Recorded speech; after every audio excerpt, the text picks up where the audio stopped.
Welcome to the continuing series that HVCU is presenting. We're calling it the HVCU Career Series. My name is Dave Dirks. I'm part of the marketing team here at Hudson Valley Credit Union. We want to welcome those of you who took time out of your day to join us for what we hope is an informational and actionable webinar for you if you're in this position of being in a job search, or you're contemplating being in a position to be in a job search. Either way, we expect this webinar to take probably about 45 minutes to an hour. We will be entertaining, obviously, questions at the end of the webinar. We have been soliciting from people who have been registering, and we have well over 100 plus registrants for this webinar. Questions, so we'll go through those questions that I have already, and then if you have a question, you can go ahead and type it in. You'll see an opportunity to do that if you look across the Zoom bar itself. So be able to type in the message area your question, and we'll try to answer them the best we can. All right, again, my name is Dave Dirks, again, part of the marketing team here at Hudson Valley Credit Union. And our focus today is how to market yourself in the new age of job search.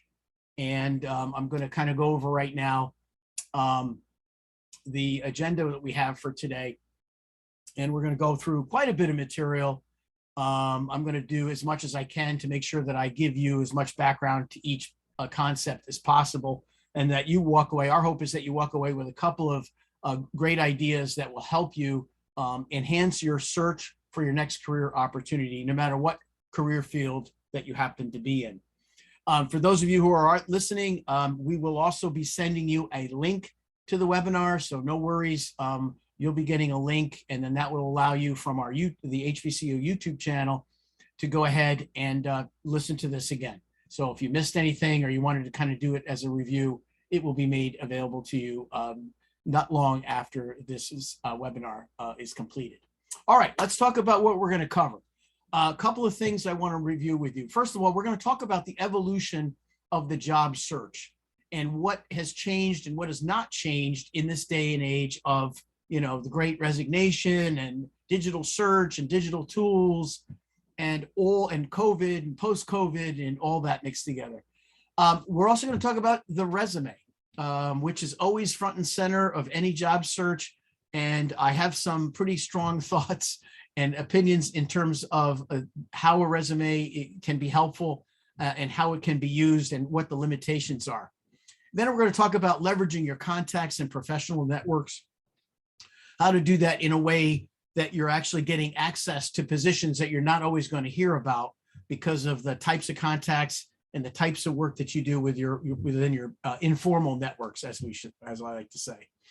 Then we're going to learn a little bit more about how it's important to be a little bit of a researcher when it comes to getting into a job search, and that researching skills are really a necessary part, especially digitally, to uncover opportunities that others may or may not find.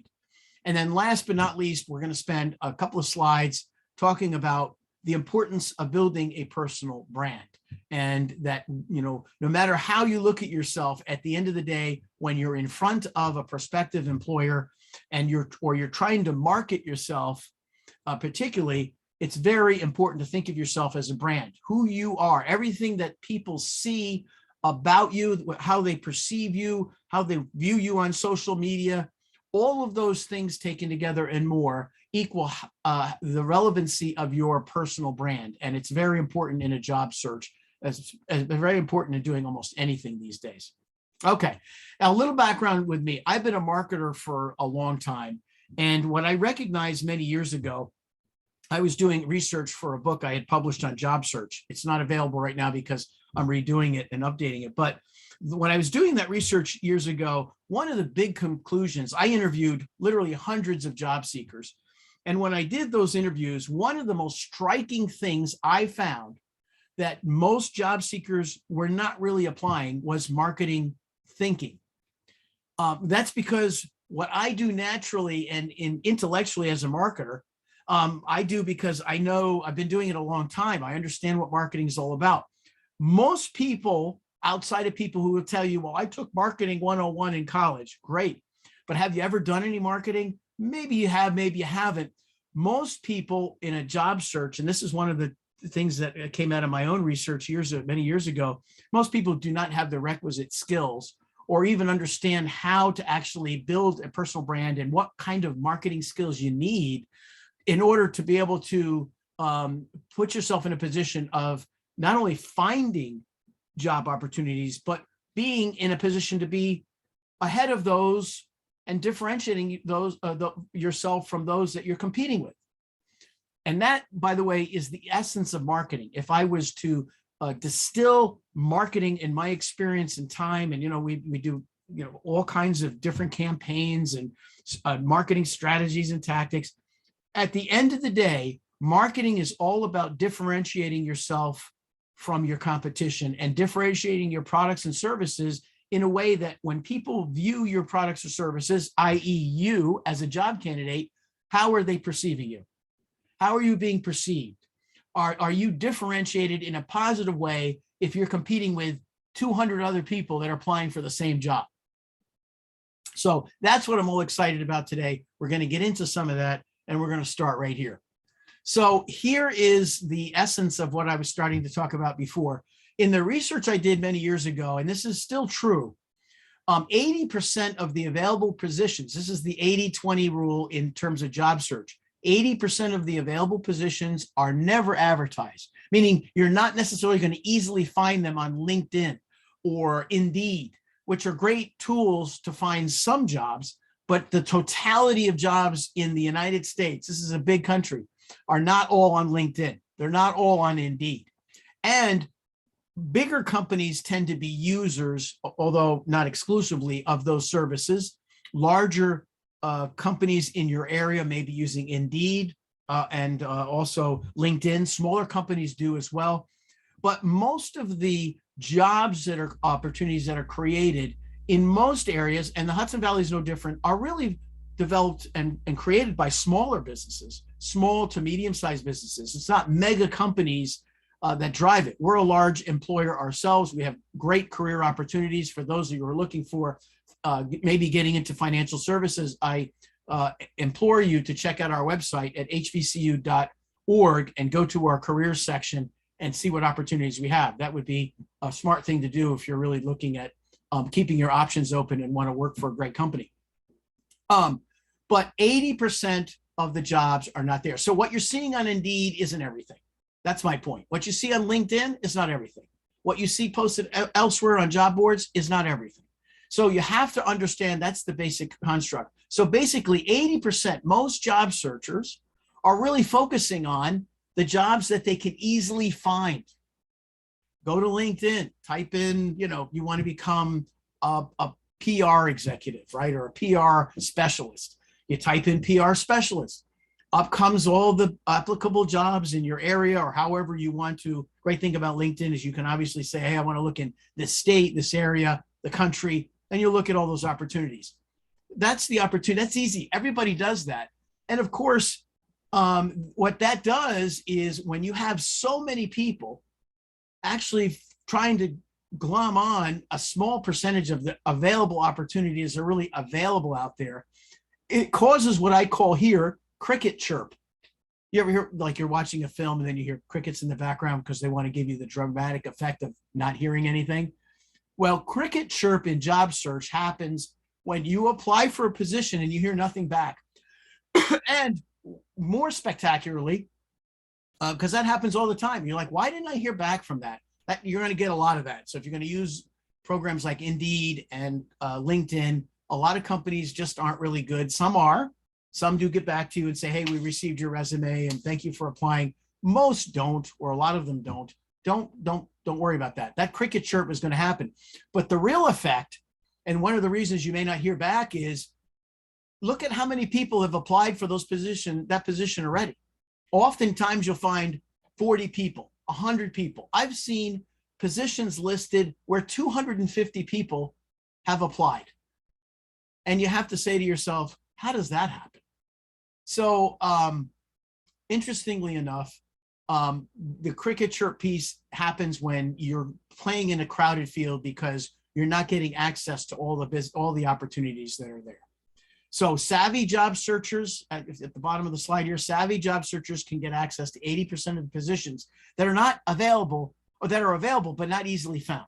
Okay, it takes more work. You know, I think that job search is like a lot like the way water flows. Water, when it goes downhill, finds the easiest path.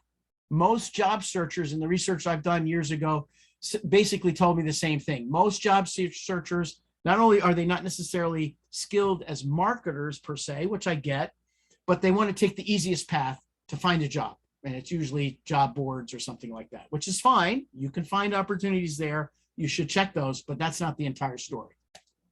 All right. So some questions to start. And this goes back to what I just said in the slide.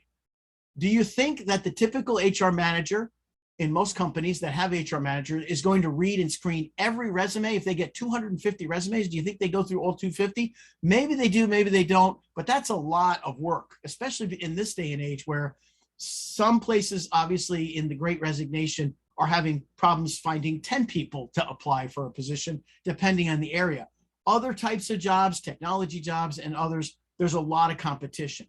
And because remember, not only is there existing people in the marketplace who want certain jobs, but there's also new talent coming into the marketplace every year. Every time a 2-year community college graduates students or a 4-year graduate schools graduate, everybody's in the mix each year. No matter how many people retire out of the job market, you always have fresh talent coming in.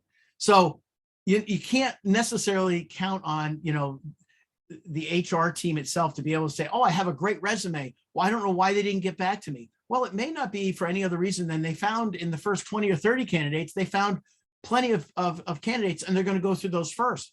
That elongates the process maybe a lot of times when you don't hear. In positions where there are less candidates and you're qualified, you're obviously going to hear sooner. The other thing that's impacting today's job search is AI, artificial intelligence. Companies are increasingly using AI to screen applicants. And, you know, when you throw your resume in, AI screens your resume looking for keywords and phrases. And when it finds a certain amount of keywords and phrases, the algorithm that they built basically says, oh, this person, you know, is a pile A, pile B, and pile C, and pile D. You get augmented. There's not even a person looking at it. I'm not judging AI. I'm not going to get into a philosophical discussion of artificial intelligence viewing candidates. It's a tool. It's technology that's being applied to the top question. How do we get through 250 resumes? Well, you use AI, and that's what a lot of companies are doing. You get thousands of people applying for jobs. AI helps them narrow that down. But that impacts you because your question is, well, how do I get found? I mean, I'm in the sea of mix here. How do I influence the AI? Then the other bullet there is, what if you're the 40th or 63rd applicant for the position? Does that matter? Yeah, it kind of does. If you're the 100th person to apply, they might not ever even see you. Maybe you'll be kept on file because they found people already who qualify for the position that already applied earlier in the queue. Or the question you need to ask for yourself, and this is the marketing question, right? So if you want to be a job searcher with marketing skill, you've got to ask the question is, as a candidate, how do I rise above the clutter of 100 other candidates, or 50 or 30 or 20?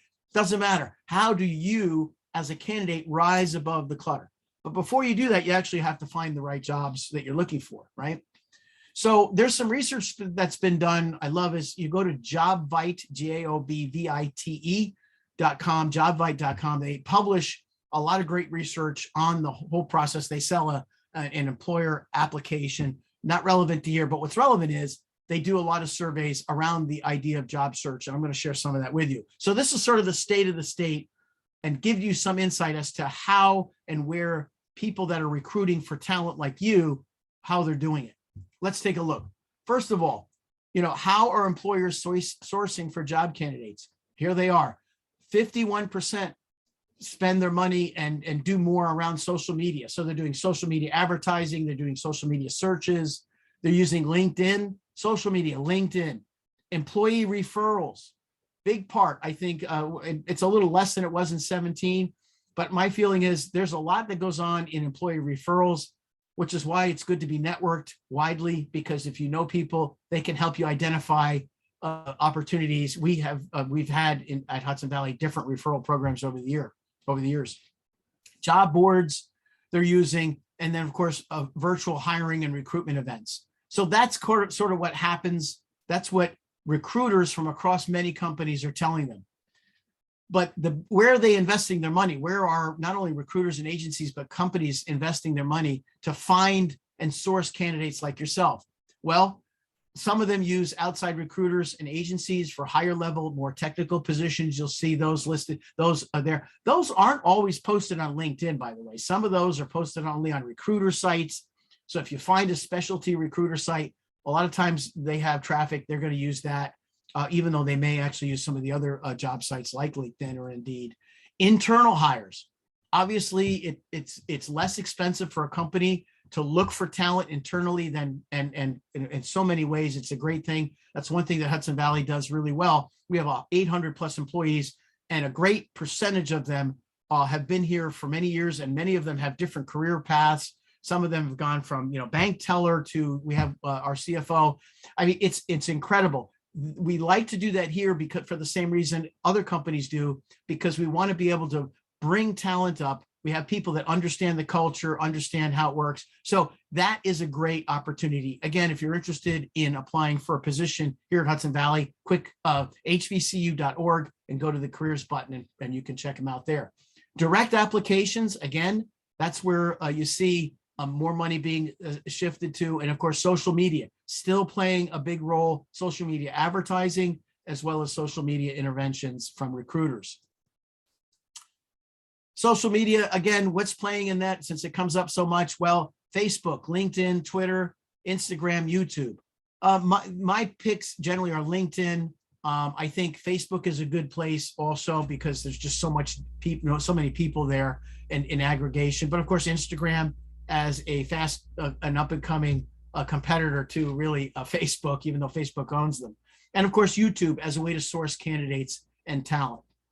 And TikTok, by the way, a little side note, some of us, if you watch TikTok, some of the stuff might be interesting to watch, but companies are increasingly trying to figure out ways to, because that's a younger demographic, how do we make it attractive for ourselves to find candidates using social media like TikTok? Go figure. There you have it.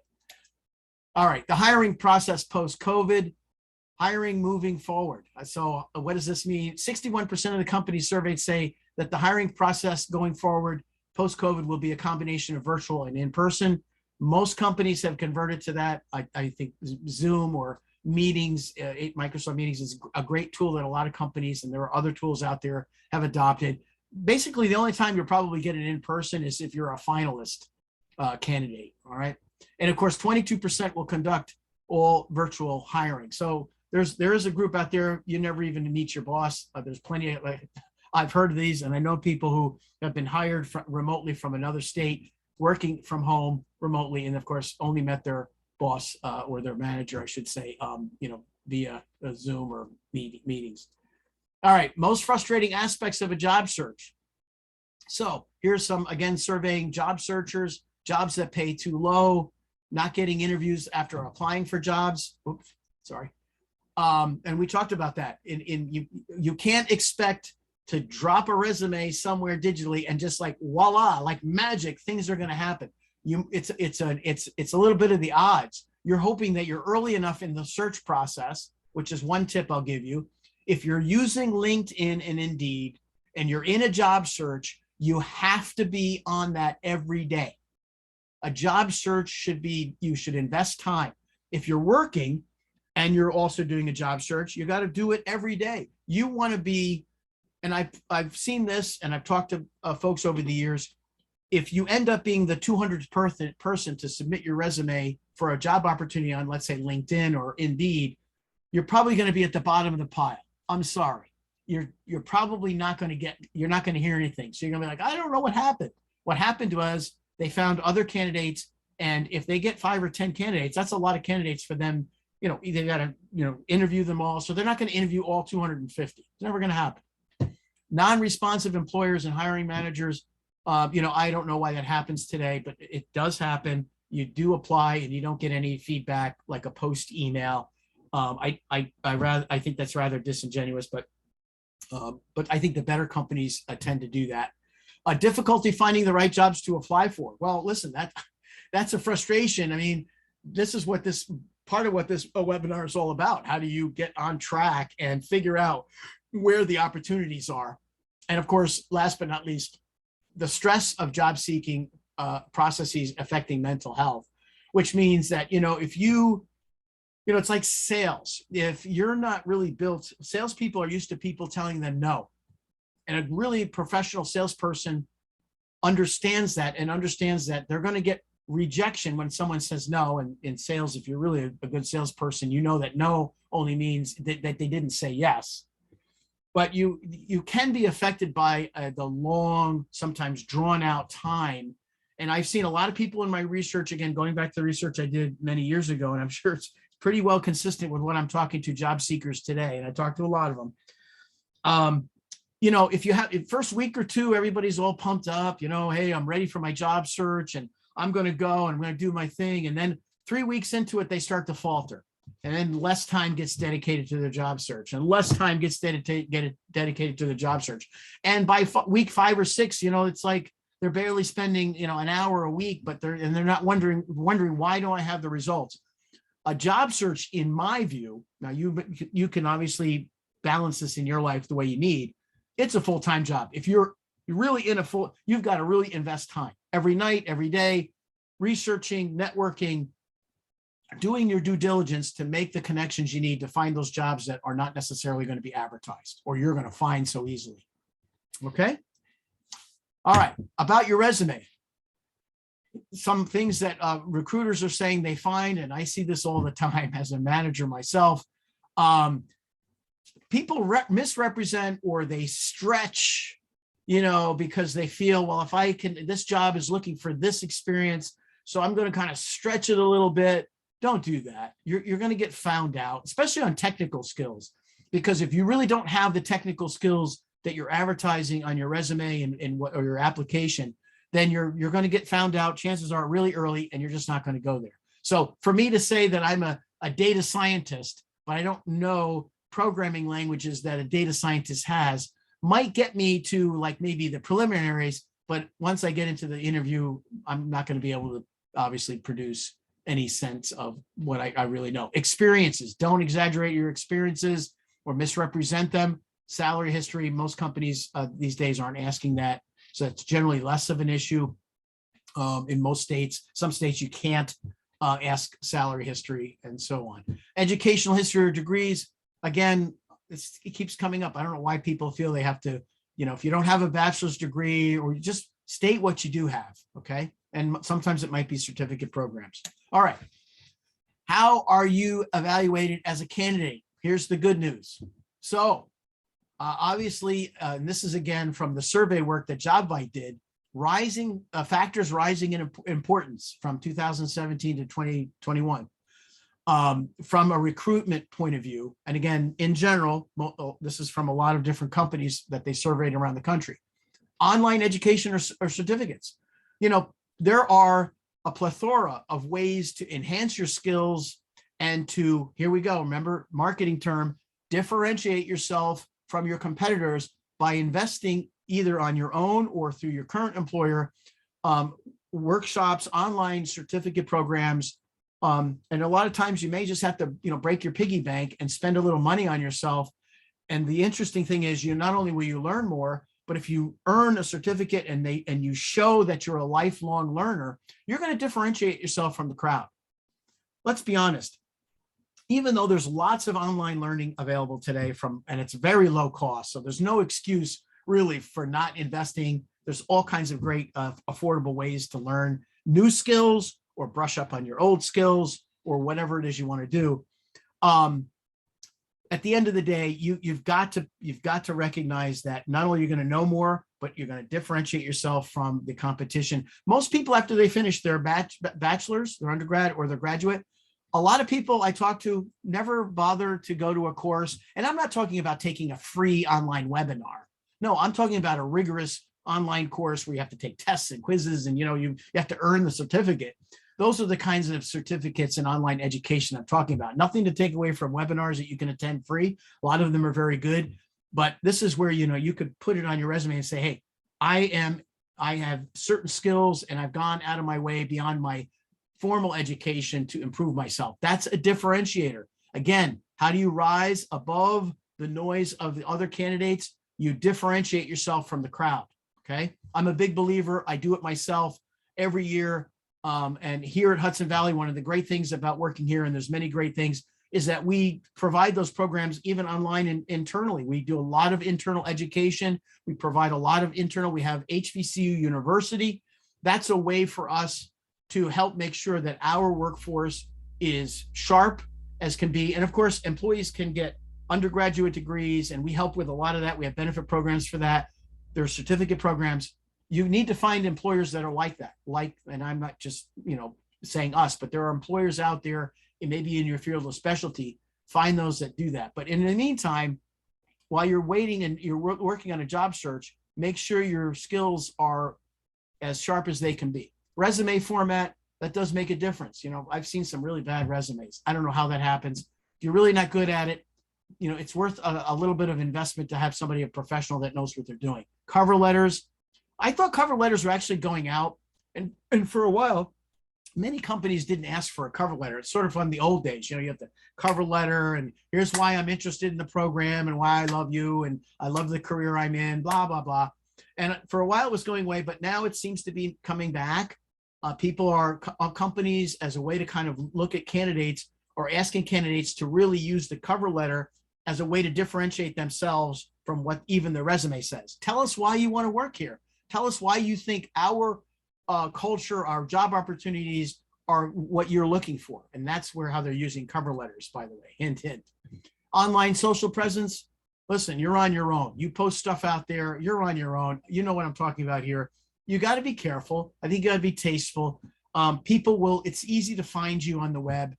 You can type in anybody's name and, you could probably find out more than you want to know. So you got to be careful and sensitive to the fact that your online presence is going to be looked at, whether you like it or not. Okay. All right. And not so good factors declining in importance when evaluating candidates. Previous job experience. That was a surprise, right? So it's not as much, previous job experience, it's still relevant. It's not like it's a zero, but apparently, based on the research that JobVite's done, it's a little less so. Look at it. So online education, improving your skill set, very high. Previous job experience, okay, that's great. You got to have it, but not as high as it was. Employee referrals, although I think that's still a strong method to find candidates for a company. A little less importance there, nationally. And of course, cultural fit. Because I think of remote, post-COVID now, if you're not in the office, I think you still have to have some cultural fit, but the distance and remoteness of working in an office, I think my theory would be it's probably reduced the amount of cultural fit required, and it's mostly focusing on, work experience projects and things like that. But that I thought was very interesting. All right, let's get into some meat here. So how job seekers find opportunities, highest to lowest. Now this is from and this is like a good list to focus on, because online job boards, that's recruiter websites, school websites, things like that. That's a big one. And that happens to be a big tool.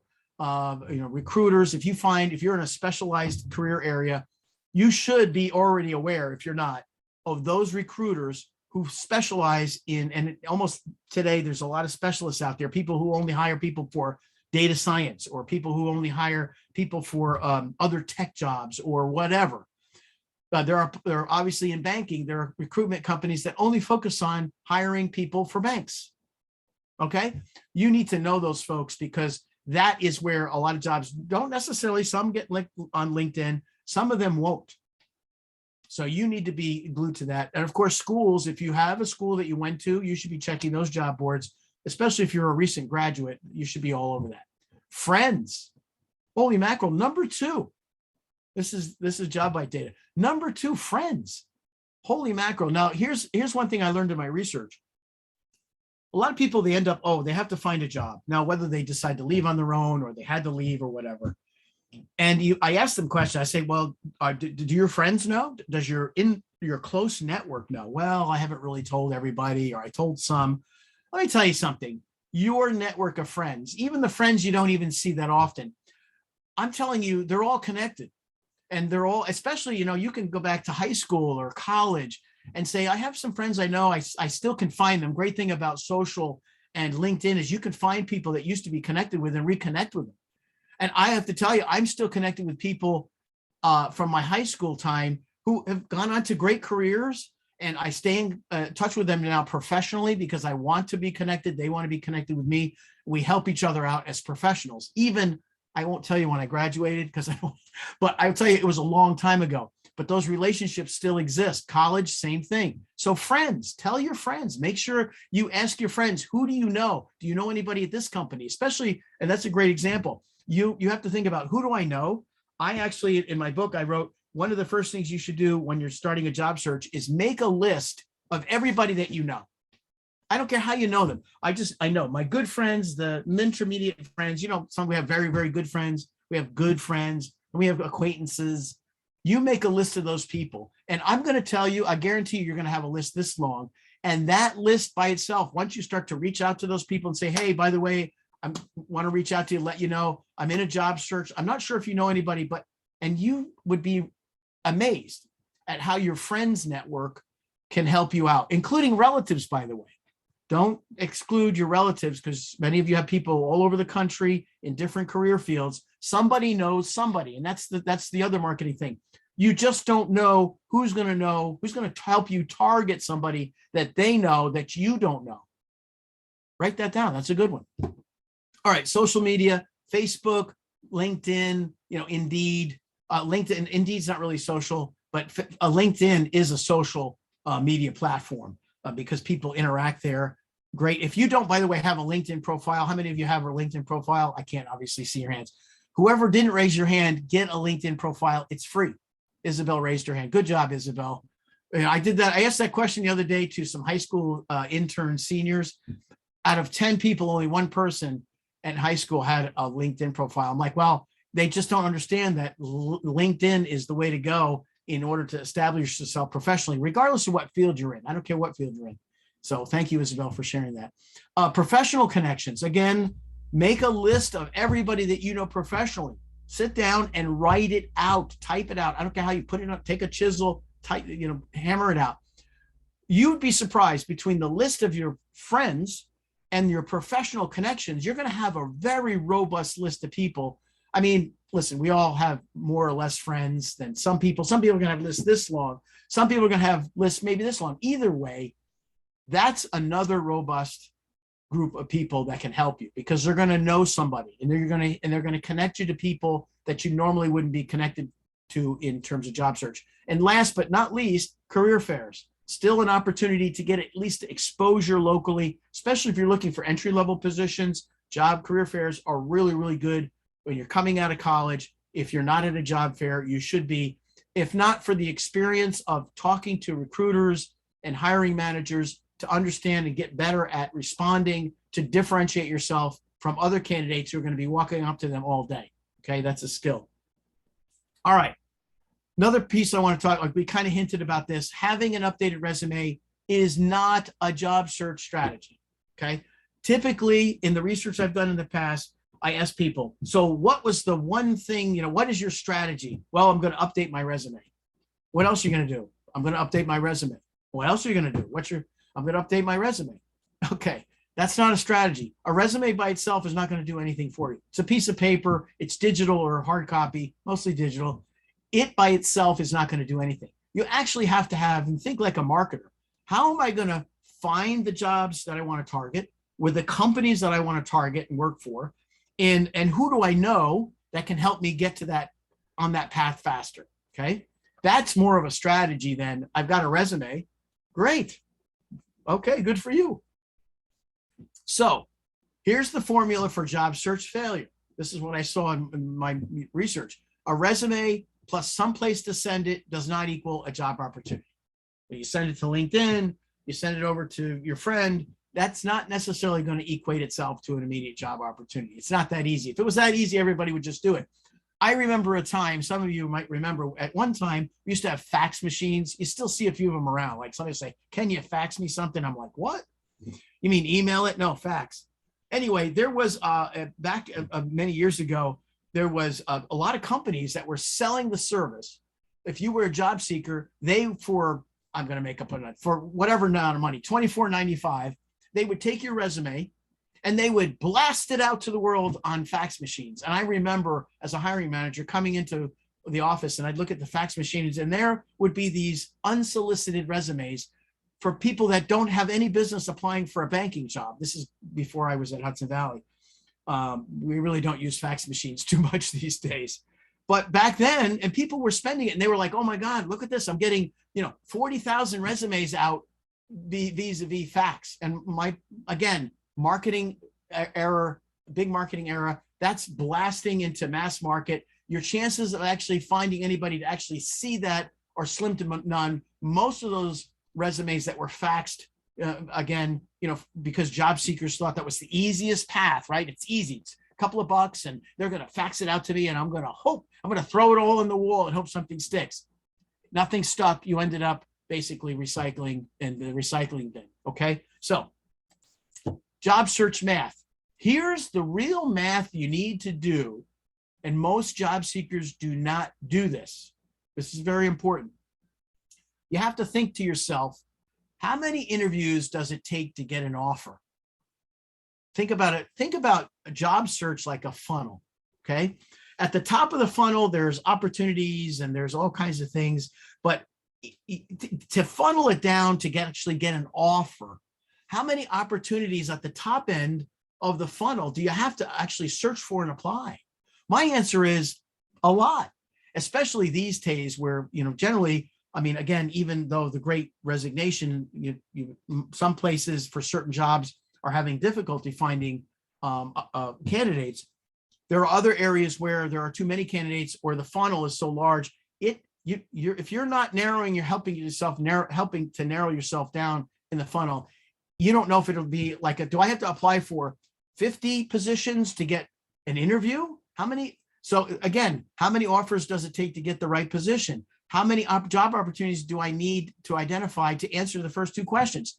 You need to understand, and I'm just trying to help you with this here, that if you think that by applying for 3 jobs and you're done for the week and you're going to go golfing or fishing or go do something else, the answer is, I'm sorry. Job search marketing is a relentless, ongoing process if you want to do it right, meaning that you have to make sure that, obviously, I'm not asking you to blast your resume out to everybody and do it that way. I'm saying if you're being very targeted about what jobs you're looking for, what companies in your area or region, or if you're movable, you want to do that. If you're being very targeted, you're going to have to discipline yourself to understand that I can't depend on applying for 3 jobs and thinking I'm done for the week. You better find some more. And the answer to these questions is individualized. I can't tell you what your job search, how many positions you're going to need to find in order to get an interview, let alone ending up in a job offer. So much like sales and marketing, job search marketing or marketing yourself in a job search is very much like a funnel. Top of the funnel is full of a lot of opportunities, and you've got to make sure that you build the top of the funnel pretty big. Get as wide as you can in terms of opportunities. Targeted though. Don't do mass market and say, well, I'll work in the ice cream shop, but no, maybe I'll do banking. Try to figure that out. If you don't narrow that down, by the way, just as an aside, if you're really not sure about what you want to do in your career, that will make your job search very difficult. Okay. Part of marketing is to be as targeted and as precise as you possibly can. That's why we use probably more digital marketing than tools in marketing today than we did mass market like radio or TV. Those are mass market. You don't know who's watching. Generally, I just say in general. So you use less of those tools. You use the tools that can help you find the right people. So job search math, very important. Most people just ignore it. So what I call the new job search formula is a component of several things. You have to, it's several things, not one.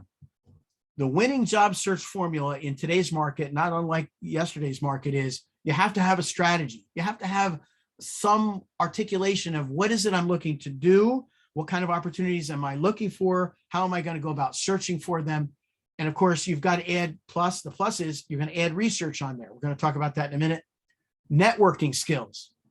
I found when I did a lot of research years ago for the book I was talking to you about, most people are like, oh, you mean I actually got to go out and meet people? Well, some people are really good at it, and some people are a little more shy. I get that. It's not for everybody. But if you want to be an effective job searcher, you have to find networks where those positions are, get to those networking opportunities, and get yourself known and start meeting people online or offline. Personal branding. We mentioned that in the front end. You are a brand, and your reputation is based on how people perceive you. Brands are made and broken based on the way people interact with, experience, and perceive the brand. You're a personal brand. Your name stands for something. You have a reputation. Brand is all about reputation, okay, and what you stand for. So all those things, if you do all those things taken together, that means you're going to find job opportunities that are not easily advertised or found, and you're going to be a little bit ahead of the pack. Anybody can go online, find job openings, and send a resume. I said that before. The key is to find the job openings that are never advertised or not easily found. Okay? How many times can I say that? All right. So you have two search goals in a job search. One is to identify opportunities that are not advertised, sort of a review.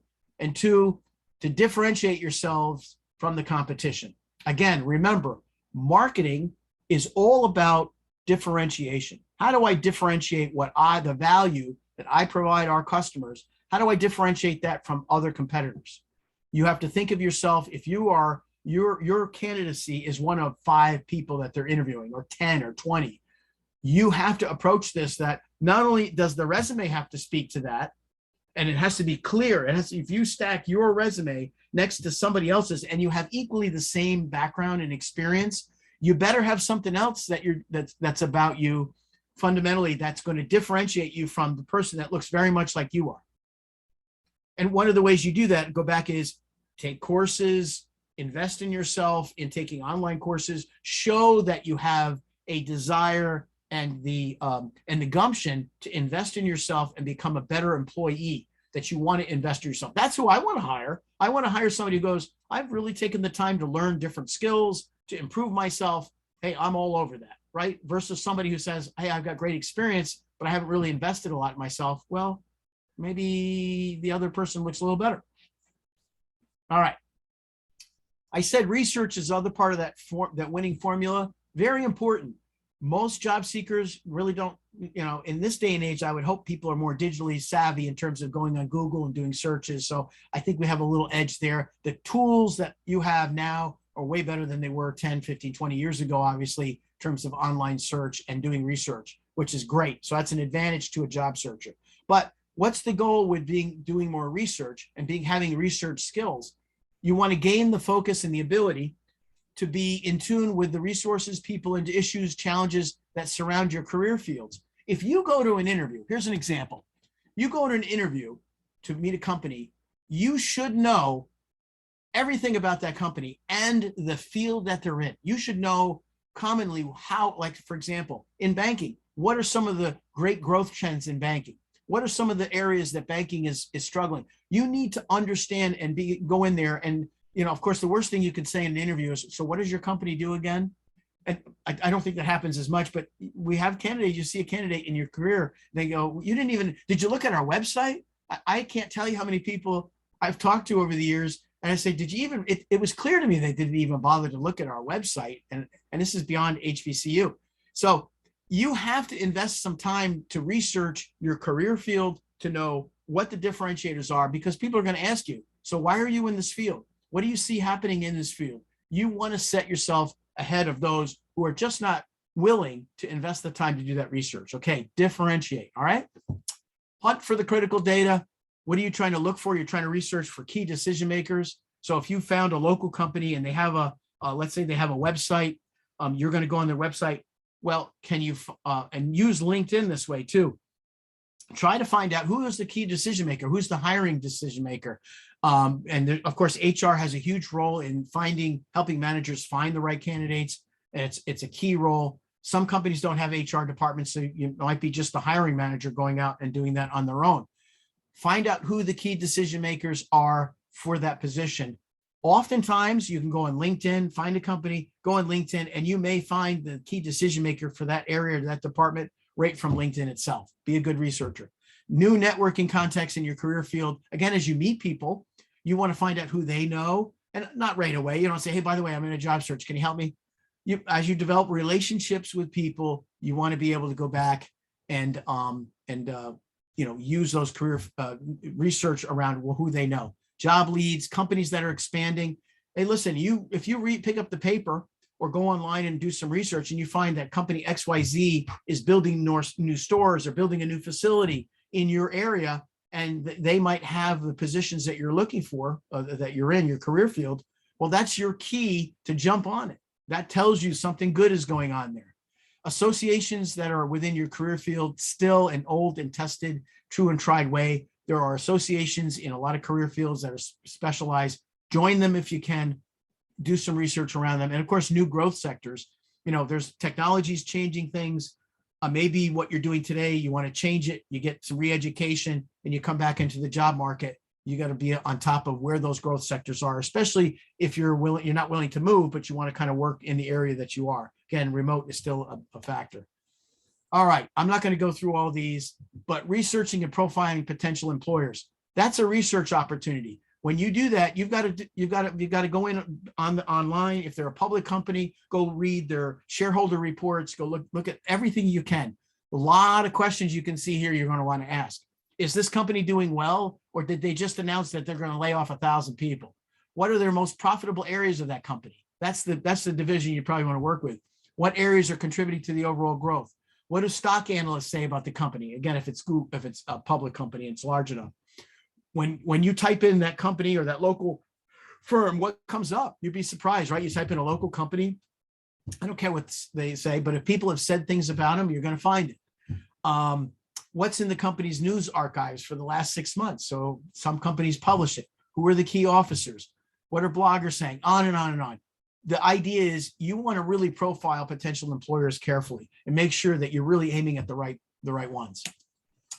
Again, I use Google Alerts a lot. Google Alerts is a free tool. It's on Google. So if you have a Gmail, I'm not promoting Google, but I just happen to say, if you find another way to research it, fine.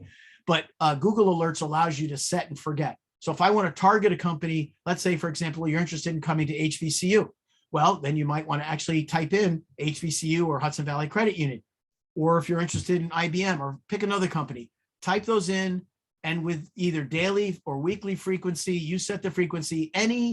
What Google does in a Google Alert, some of you are using it now, but if you're not, it'll scan the web and find articles that are related. Some might be, some might not be, but you'll get an opportunity to really focus in.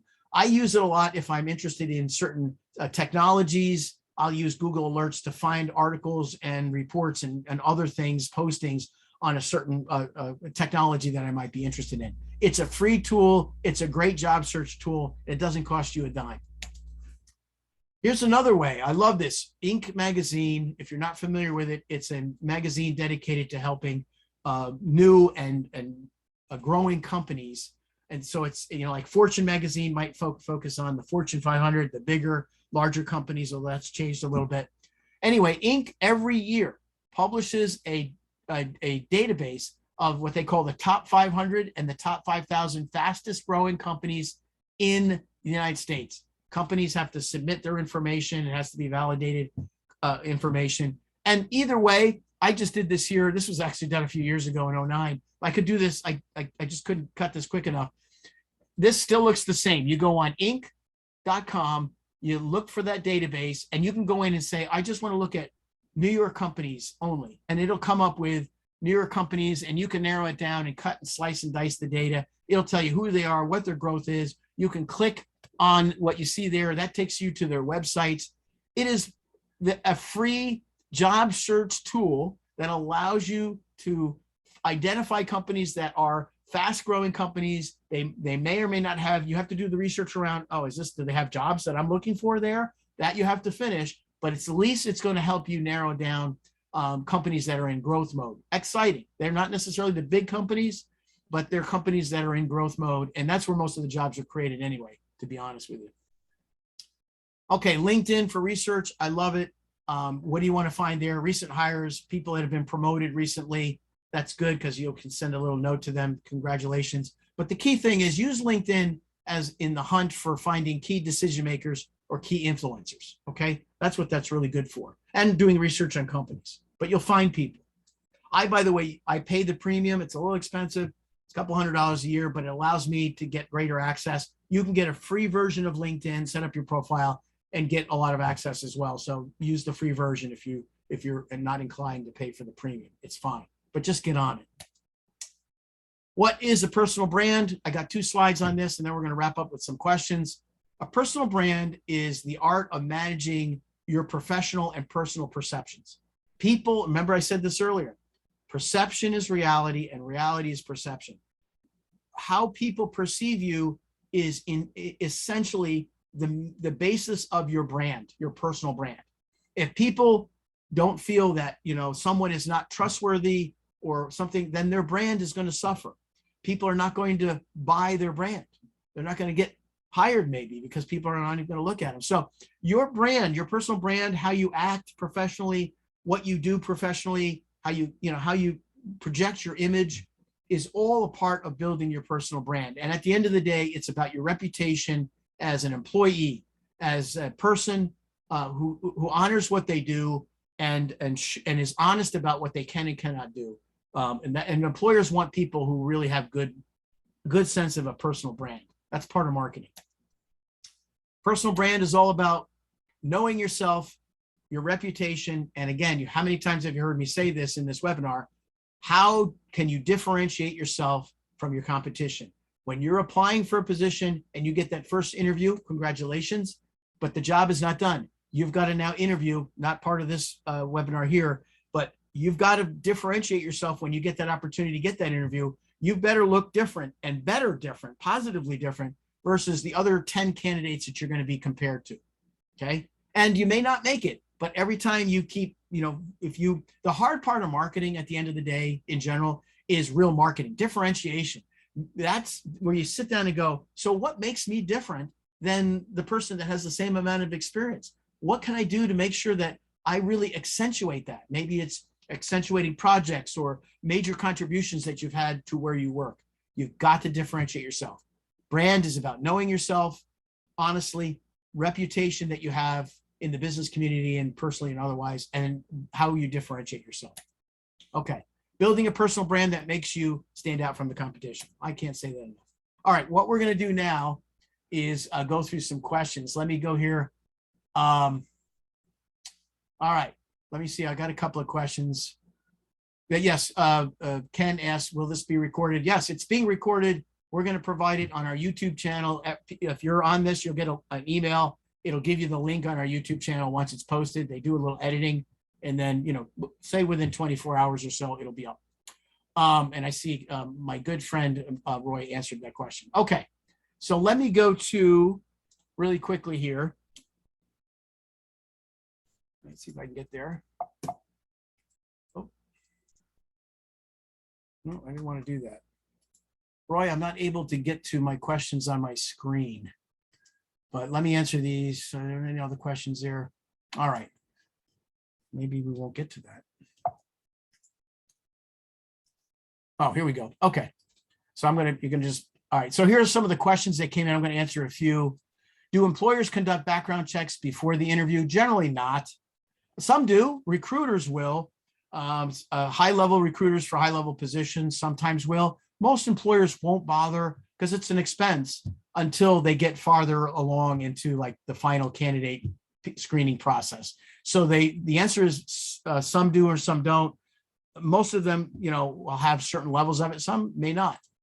I have a question here. I'm strong in desirable soft skills, but I only have a 2-year degree in business administration and no certificates. I'm very confident in my interview abilities, but how can I market my strengths well enough to actually get one? Well, the answer to that question is you've got to sit down and say, okay, if I understand who I'm competing with, again, if everything was the same, what am I doing? You just mentioned you had no certificates of the person that sent the question.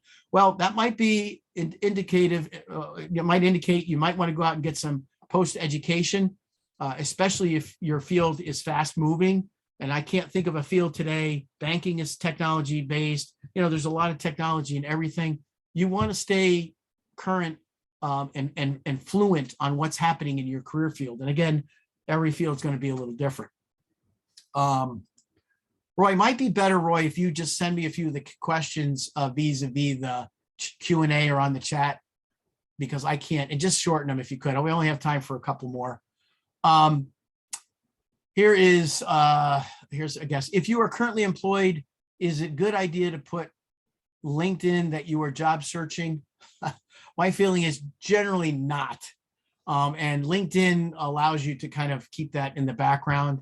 Now, listen, here's how it works on LinkedIn. Recruiters and companies that are searching for candidates are definitely looking for candidates that aren't looking.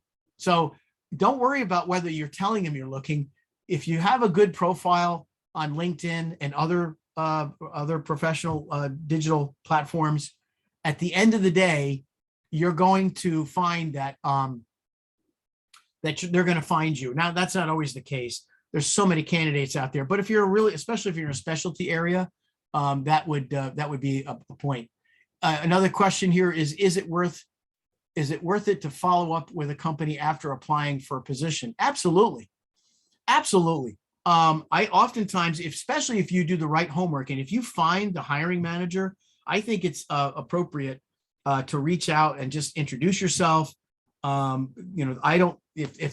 you can find the hiring manager, even though the HR person is strategic to the process and works with the HR, works with the hiring manager, there's no law that says you can't reach out if you can find a way to contact them, usually by email or a post or something.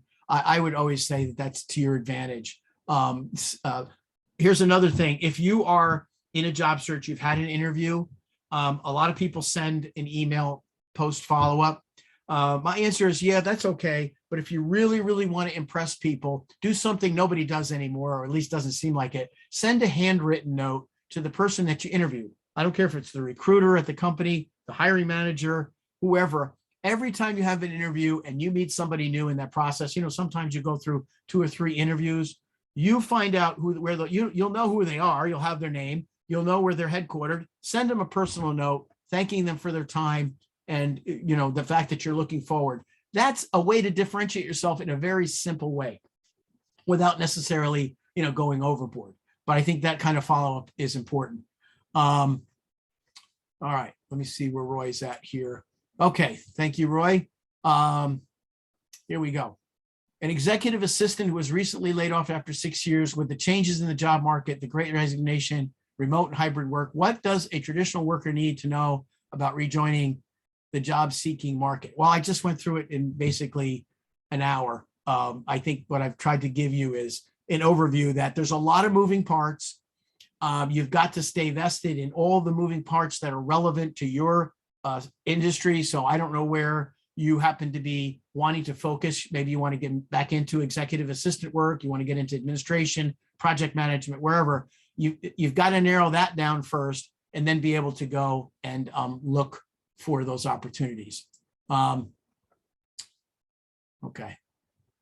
trying to wrap this up here. Do you have recommendations for people looking to switch subject areas in their careers? You mean make a career switch? Yes, I do, because I did it myself in my own career. I started actually before I got into marketing many years ago. My career started in HR. I was an HR generalist. I got up to director of HR. That was a long time ago. I switched over to marketing when I joined a company and I had that opportunity. I did business development. So I took that opportunity that turned into marketing. Next thing you know, I spent almost all of my career in marketing. If you're going to make a career switch, you got to do your research. You got to do your homework. You got to find out, first of all, do the baseline work. What skill sets are people in that career field that you're looking to move to, what are they looking for? Know that up front and address it by following up with an educational plan on your own. You can take courses online for not a lot of money that will help you. I can't think of any situation where you couldn't find a course that's really going to help beef up your skill set in an area where it might be new. It might be technology, programming. People are getting into programming today to learn Python or R because that happens to be an area a lot of people are interested in. There's plenty of courses out there to do just that. Some of them are very low cost, and you can do it. You've got to do your homework and research first on your new or targeted career area to make sure you really understand not only what are employers hiring for, but who are the employers in your area. Do you have employers in your area that offer that? Are you swimming uphill because there's nobody in the area that actually does it where you live? Doesn't necessarily mean with a remote, you can't obviously work remote. You can. Some positions you can do a lot of that. Some positions you can't. So my basic general advice is do your homework, make sure you understand what career field you want to aim for, what specific jobs in that career field you want to target, and then what's it going to take? What are you missing now in your knowledge and skill set that you can make up for even if you don't have the experience? Okay. All right. I think, Roy, is that it? I think we've got it covered. I think we're going to go. That's it. All right. So we're going to all set. We're going to wrap up here. Again, I really appreciate the fact that you took time out today to join us. I hope you got a lot of relevant information from this. Again, it'll be posted on our YouTube site, and you'll get an email if you registered for the program. I also want to remind you, last plug, but if you're looking for career opportunities here at Hudson Valley Credit Union, we're a long-established credit union. We're one of the largest credit unions in the region. We're one of the fastest growing credit unions in the country. And the reason that we're a great place to work. We have lots of career opportunity. We have people, and we have examples all day long of people that started with us year ago, 2 years ago, 3 years ago, whatever it is, and if they were inclined to move up, they had those opportunities, and really a great place to work all the way around. So if you have any interest at all in checking out and maybe looking at banking as a career opportunity, again, go to our website, hvcu.org, check on the career, just hit the career button at the top of the page, and you'll get all the information you need. This is Dave Dirks thanking you for joining us, and have a great day.